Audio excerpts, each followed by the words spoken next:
वो यहाँ आई, उसने बोला मैं जहर खा लूंगी। उसके घर वालों से बात हुई, बोला एक बार उसको भेजो हम समझाएंगे। गई तो फिर वहां से उसने मतलब चाल चलन ही चेंज कर दिया। मैं यहाँ लीगल वे में रह रहा हूँ, मेरे पास सब चीज है। जिसके लिए गई थी शायद उसने उसको छोड़ दिया। तो मेरा नाम है विक्रम कुमार नागदेव, जिसपे 2-3 दिन से बहुत आरोप लगाए जा रहे हैं किशोर कोडवानी के थ्रू और निकिता के नाम से।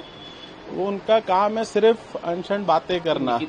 निकिता से मेरी शादी हुई थी 2020 में। उसके पिताजी ने किसी तरह उसकी शादी करवा दी थी, तो वो शादी के लिए एग्री नहीं थी। वो यहाँ आई, उसने बोला मैं जहर खा लूंगी। 15 दिन बहुत आराम से रही। 15 दिन बाद जैसे कोविड लगा, कोविड बाद उसने रोना शुरू किया कि मुझे जाना है, मुझे जाना है। मुझे जबरदस्ती भेजा गया है। उसके घर वालों से बात हुई, बोला एक बार उसको भेजो हम समझाएंगे। गई तो फिर वहां से उसने मतलब चाल चलन ही चेंज कर दिया। फिर बोलना शुरू किया मेरा मन होगा आऊंगी, तुम आओ तुम आओ। हमने सर 2 साल तक हमारे पापा ने प्रयास किया, पंचायत से हमारे जो बड़े हैं सबसे उनसे बात करवाई। जो वर्ड उन्होंने बोला है कि अपने घर वालों चाचाओं के पास भेज के बेइज्जती करवाई, ऐसा कुछ भी नहीं है। वो किसी के घर नहीं गई, वो सिर्फ बातें कर रही है और सिर्फ ब्लैकमेल कर रही है। उसने प्रधानमंत्री जी से अपील की है कि विक्रम को डिपोर्ट करवाया जाए। सर डिपोर्ट का कोई एक रीजन बताइए ना। डिपोर्ट का, मैं यहाँ लीगल वे में रह रहा हूँ, मेरे पास सब चीज है, LTV है और पूरा लीगल वे में रह रहा हूँ। कोई मैं गलत गैर कानूनी रह नहीं रहा जो मुझे डिपोर्ट किया जाए। सिर्फ लड़कियों को मिलेगा प्रधानमंत्री का, हमें नहीं मिलेगा। हम लड़के इसीलिए, हमने क्या गुनाह किया है? आप उसको बुलाओ। लड़की शादी के बाद अपने पति के घर आती है, ना के पति को बुलाती है कि तुम पाकिस्तान आओ। क्यों जाऊं मैं? प्रयास किया उसको वापस बुलाने का? 3 साल प्रयास किया सर।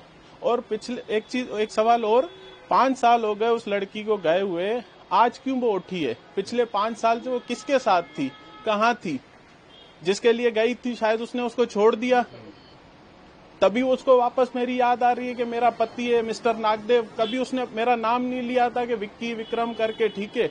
आज 5 साल बाद क्यों वो जागी है? मुझे सरकार से ये सवाल पूछना है। और जो किशोर कोडवानी है वो तो यही ब्लैकमेलर, उसकी जांच की जाए।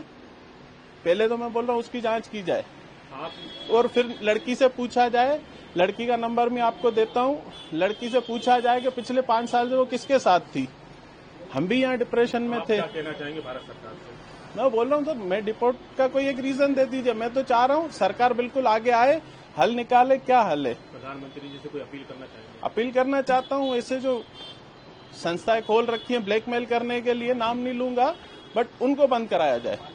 मानसिक, बिल्कुल मुझे मानसिक उन्होंने टॉर्चर कर रखा है। उसने मुझसे डिटेल ली, अब मुझे उस डिटेल के बिना पे वो कर रहा है, ब्लैकमेल कर रहा है बार बार। उसको पैसों की डिमांड है बस, किशोर को। अच्छा, आपने दूसरी सगाई कर ली, अब शादी भी करने जा रहे हैं सब? ऐसा कुछ भी नहीं सर। 5 साल हो गए, वो मेरी 32 साल एज हो गई है। वो जबरदस्ती मतलब उसको कुछ मौका मिला है बात करने के लिए, और कुछ नहीं है। कब तक सर मैं बैठूंगा बताइए ना। हमारे समाज में 18-20 साल के लड़कों की शादी होती है। हाँ सर, सगाई। ये बताएं, कोई ब्लैकमेल कर रही है महिला आपको? यही निकिता नागदेव ब्लैकमेल कर रही है। आप मेरे नाम पे देख लो, आज तक आपको एक ट्रैफिक चालान नहीं दिखेगा। बस 12 साल हो गए मेरे को आए हुए। क्यों मेरे नाम पे इतना वो किए जा रहे हैं, जबकि हम पहले गए थे। अच्छा, आपने तलाक के लिए भी इसको नोटिस भेजा? बिल्कुल भेजा है सर, नहीं बिल्कुल भेजा है, नहीं भेज दे रही। और उससे पाकिस्तान डिपोर्ट क्यों करवाना चाह रहे मुझे कोई? मैं यार गैर कानूनी रह रहा हूँ तो आप मुझे डिपोर्ट करवाओ। कलेक्टर ऑफिस ने बुलाया था मुझे 4 महीने पहले, मैंने सब सबमिट किया था। उन्होंने कहा आप अप्रूव्ड हो, आप रहो, आपको कोई भी नहीं भेज पाएगा।